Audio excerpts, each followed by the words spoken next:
Assalamualaikum warahmatullahi wabarakatuh. Kembali jumpa lagi bersama saya di sini di channel Transteknik. Kali ini saya akan berbagi tentang bagaimana cara mengetahui unit AC yang akan kita handle ataupun yang akan kita perbaiki itu menggunakan jenis freon apa. Karena seperti kita tahu jenis freon di AC split ada 3 macam. Nah, seperti apa caranya? Ikuti saya. Tapi jangan lupa subscribe, like, dan share agar channel ini bisa berkembang dan akan terus berbagi kepada teman-teman pemula.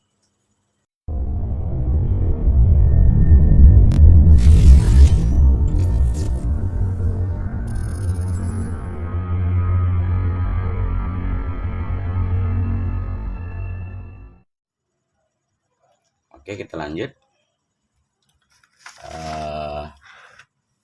Ada beberapa tahapan atau beberapa cara untuk mengetahui unit AC yang akan kita perbaiki itu menggunakan jenis freon apa. Kalau AC itu masih komplit, masih baru, tentu nggak perlu kita bahas di video ini ya. Misal yang nameplate-nya ataupun tulisannya itu masih komplit, ya kita tinggal lihat aja. Misal, nah seperti ini, R32 sudah jelas ya, sudah jelas. Ini juga masih komplit, nameplate-nya, datanya sudah jelas sekali, tuh ya. Jadi kita nggak perlu bingung. Misalnya yang unit yang satu ini jelas ya, masih menggunakan R22. Nah, andai nameplate itu sudah nggak ada, gimana cara untuk membedakan atau mengetahui unit AC yang kita mau perbaiki ini menggunakan freon apa? Nah, yang pertama kita bisa perhatikan dari ventil. Nah, ventilnya lebih besar.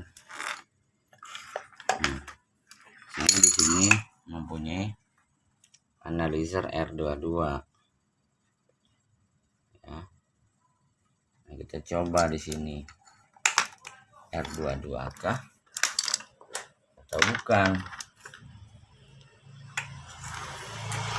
Kalau kita pasang ini nggak masuk seperti ini ya, nih, ini nggak masuk dia. Kenapa ini kecil? Berarti ini bukan R22. Kalau ini masuk, berarti ini R22. Nah, timbul masalah lagi.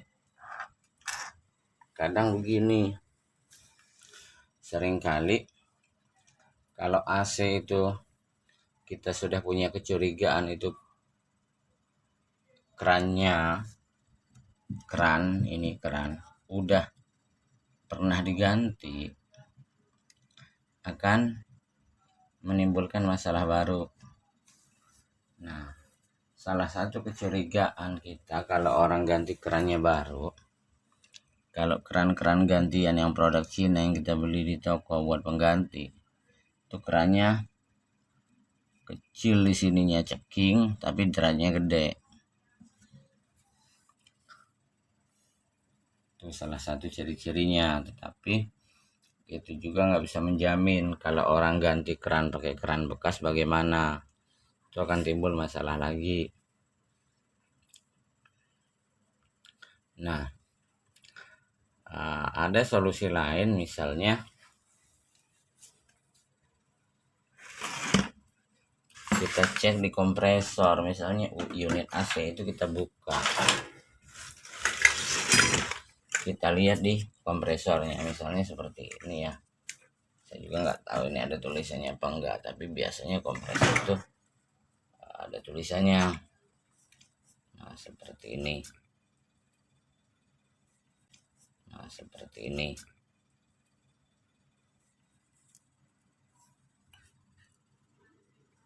Nah itu ada tulisannya R22. Timbul lagi pertanyaan, bagaimana kalau tulisan yang di kompresor pun sudah rusak misalnya.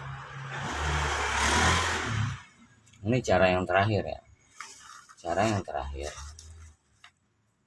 kita lihat pentil apapun yang bisa masuk di situ, R22 kah, R410 kah, intinya ini kita pasang ya. Bentar ya, saya siapin dulu alat anunya, prakteknya. Nah ini saya punya Nepal 41032 ya, besar. Kalau pentilnya ternyata yang bisa terpasang ini, ya nggak apa-apa, kita pasang ini ya.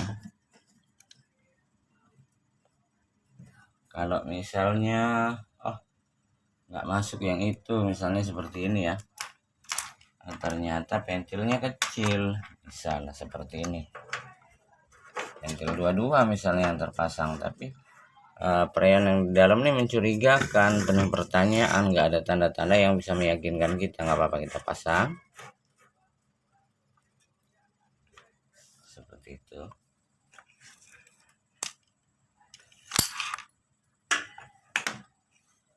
Pasang ini, kita sebelum pasang keran manifold kita tutup kalau memang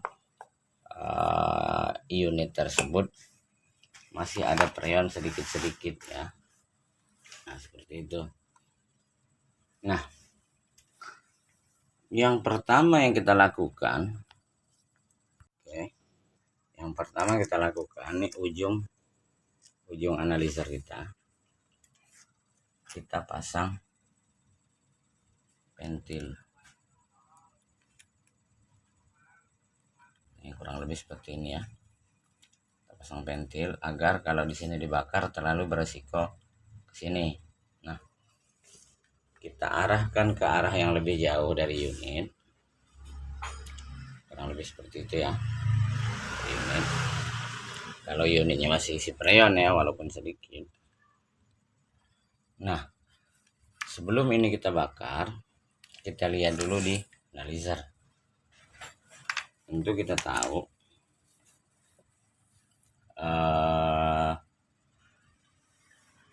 kalau unit itu masih isi preon,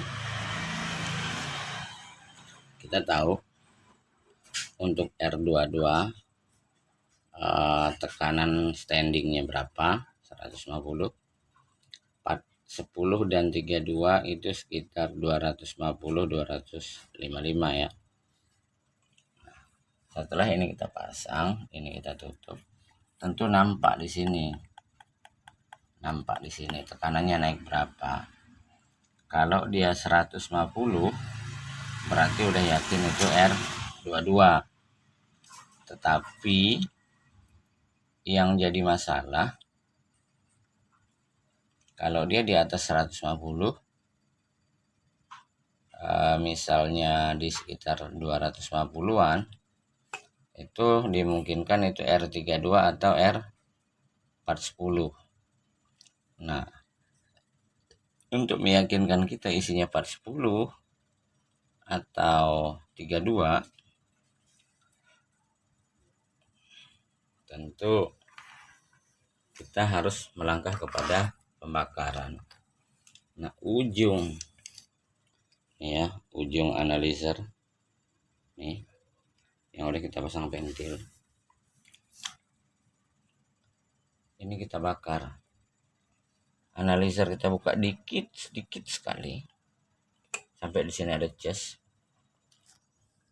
Nah, di sini kita bakar seperti ini. Cuman ini saya nggak praktekin gasnya langsung ya, karena memang unit harus melangkah kepada pembakaran. Nah, ujung ya, ujung analyzer nih yang udah kita pasang pentil ini kita bakar. Analyzer kita buka sedikit sekali sampai di sini ada cas. Nah, di sini kita bakar seperti ini. Cuman ini saya nggak praktekin gasnya langsung ya, karena ini memang unit kosong. Saya hanya sekedar menunjukkan tata caranya. Kalau pengen tahu cara pembakaran yang persis memang praktek ada freonnya, silakan dibuka video saya yang lalu yang judulnya cara membedakan freon yang ada, cara mengetahui freon apa yang ada di dalam tabung. Nah, di situ saya praktekin cara pembakarannya. Dan kalau ini dibuka sedikit, R32 itu nggak terlalu berbahaya, apinya nggak terus nyembur seperti apa yang kita bayangkan, enggak. Nah, tanda-tandanya nih, kalau R32 itu nyalanya merah seperti nyala kayu bakar ya. Beda dengan freon kulkas R600. Kalau R600 itu apinya biru seperti kita bakar spiritus. Nah, itu kalau unit AC masih ada freonnya walaupun sedikit. Nah, seperti itu metodenya. Nah, timbul lagi pertanyaan, ini AC udah lama nongkrong, tulisan udah nggak jelas, tapi gejala dari kompresornya dites running kosong sehat, ampernya bagus, tetapi ini sama sekali sudah tidak ada freon. Nah, di situ ada tata cara lain. Caranya seperti apa? Kita main di analyzer dan tang ampere. Anggap aja ini tang ampere terpasang di kabel ya kan. Lanjut ke tahap berikutnya. Nah, di sini saya tidak praktekkan secara langsung ya, tetapi kalau teman-teman menyimak apa yang saya sampaikan tentu mempraktekannya pasti bisa. Nah, kalau unit tersebut memang sama sekali tidak isi freon, unit diinstal aja dulu, dipasang, berikut indoornya dipasang, lalu divakum, terus dinyalakan dengan tang ampere ready sambil diperhatikan di pipa. Yang pertama isi freon. Coba isi freon dengan menggunakan R22. Dengan terlebih dahulu yang saya lupa,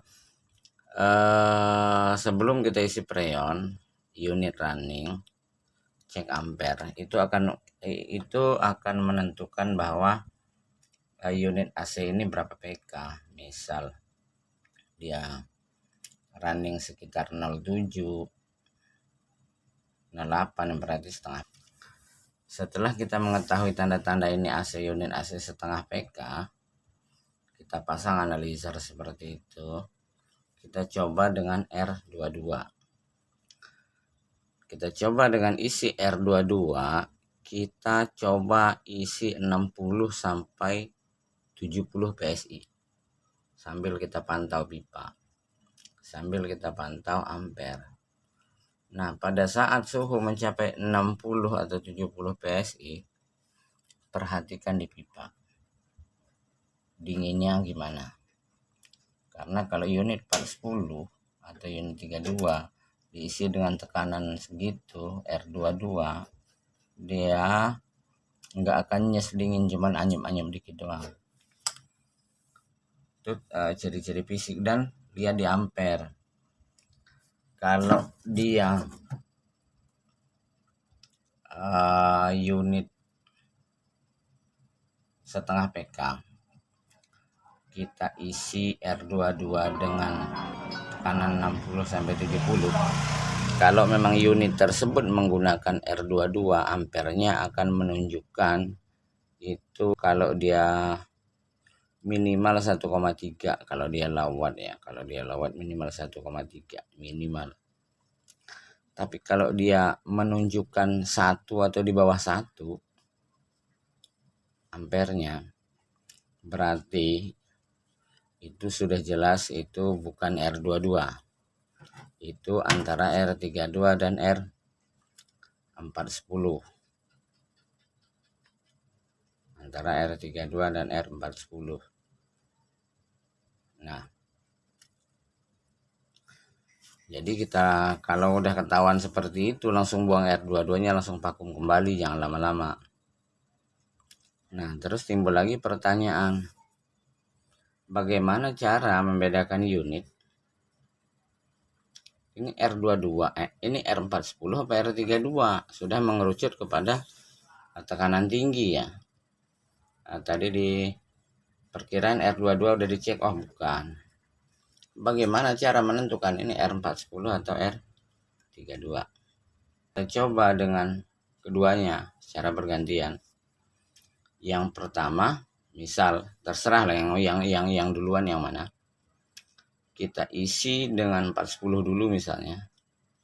Kita pantau ampernya ketemu di mana dengan menggunakan tekanan yang sama. Misalnya kita gunakan tekanan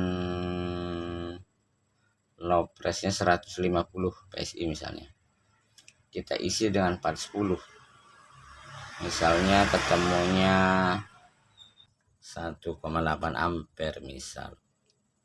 Kurang nyes, agak rendah, agak kurang rendah suhunya.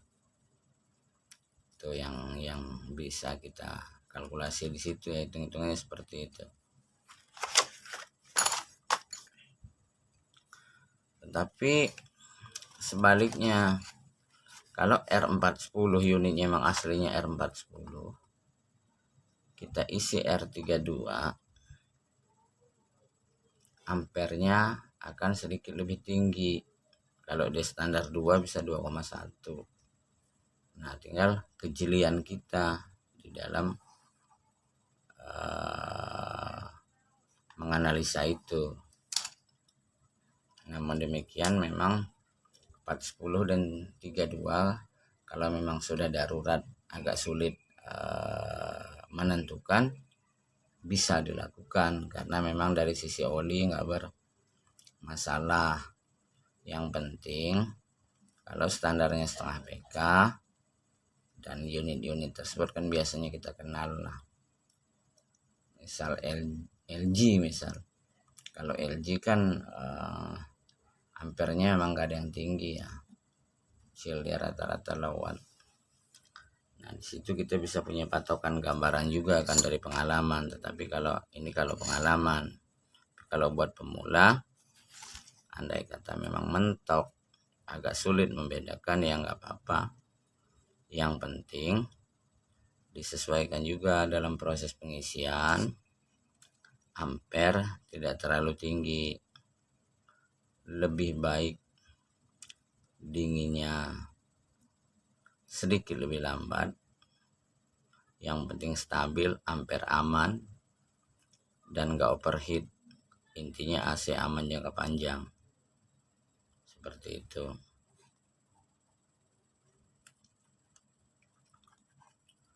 Oke, saya rasa ulasan saya masalah cara membedakan